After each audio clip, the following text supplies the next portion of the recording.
Palm's Rock Island.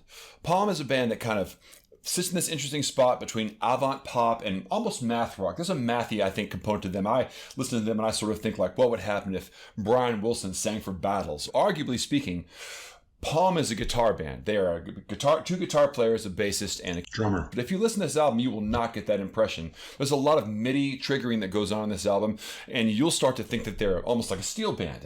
That sound is very prominent, but it's all being triggered through guitars. That, along with sort of like mercurial song forms and bizarre time signature changes, make this kind of a challenging listen.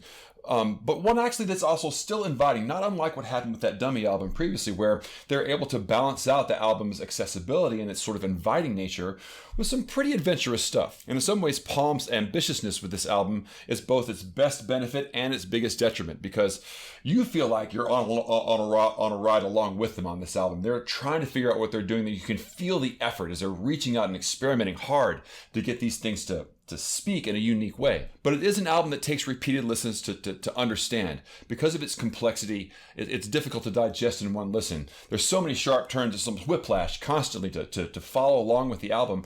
But it is tied together with an awareness of song form that does give it that feeling of almost being connected to classic pop music like the Beatles or something along those lines. And another distinctive thing about the Palm album is that even though it does have this complexity, the album feels celebratory. They're enjoying exploring these different sounds, these different time signature changes. They're living in that flow state. And that really kind of contrasts the usual cerebral character of a lot of avant rock.